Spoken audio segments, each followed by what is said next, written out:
Hi! This is a reminder na kailangan kayo po mismo nagbabasa ng Bible ninyo. Huwag po kayo magre-rely sa kahit sinong preacher online, o sa akin man yan, o kung sino man ang sinusubaybayan ninyo. It's good na may mga taong nag-share ng Word of God sa social media, di ba?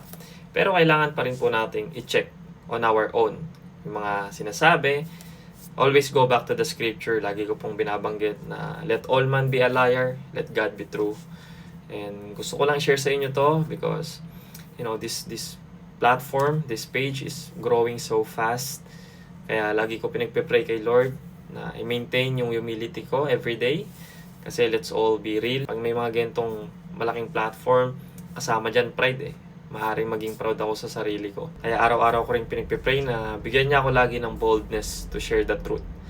Nothing but the truth from His words. Na wag ako ma-compromise kahit na may ma-offend ako or mawalan ng followers. As long as na-preach yung truth galing sa salita niya. Most of the time kasi ganun po yung nangyayari na pinipreach lang yung feel good, yung masarap lang sa tenga para walang ma-offend at para ma-maintain yung followers. But I'm so grateful kay Lord na lagi niya po akong nire-remind na this is not about me, this is not how many followers I got, but this is all about Him. At magamit tong platform na pinagkaloob niya for His glory at syempre, ma-share yung gospel to reach more people, lalo na yung hindi pa nakakakilala sa Panginoon. And I just want to remind you na I'm a human. There are times na nami-misrepresent ko si Christ. And if some of my videos make you stumble, I'm sorry. Please expect more because I will for sure, I will make mistakes again, di ba? Kaya, focus lang po kay Lord, no? Huwag po kayong titingin sa akin. Dahil kapag sa akin po kayo tumingin, una, magkakamali po ako, pangalawa, madadapa po talaga kayo. Kay Lord lang po ang focus natin, kay Lord lang po ang tingin natin. No, kung ano po yung nakakatulong sa inyo, kunin nyo po. Yung mga hindi po nakakatulong sa inyo, itapon nyo po. Tayong mga Kristiyano po, di ba? Hindi na tayo takot mamatay kasi alam po natin ang promise ng Lord na eternal life para sa mga anak niya. Alam nyo po, ang isa lang kinakatakot ko is to mislead people. That's why I study hard. I study the scripture day and night with the guidance of the Holy Spirit. Lagi ko pong pinagpipray na ang measure ko lang is yung truth. Nothing but the truth. To be honest po kasi, having this huge platform, sometimes overwhelming po kasi. Diba? Yung mga messages, overwhelming, yung comments, tapos you study pa, you are working pa sa gabi, then may sarili ka pang ministry. I have my own struggles po. I just want to let you know na I have my own struggles. I also have my personal life, my own problems. May mga nagtatanong po kasi kung nag-struggle ka pa ba dito, nag-struggle ka pa ba dyan.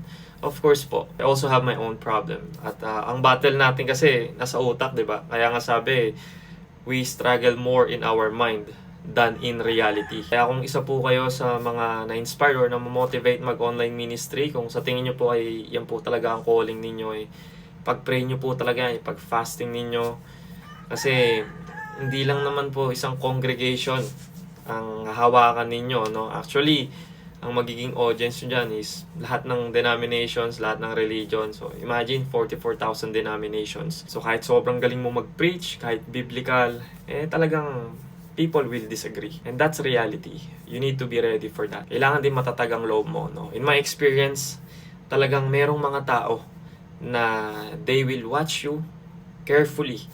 Hihintayin ka nila na magkamali. Pag nakita nila yung pagkakamali na yun, they will try to bring you down. But I'm telling you guys, kung mali lang po ang hinahanap nyo sa akin, just PM nyo po ako.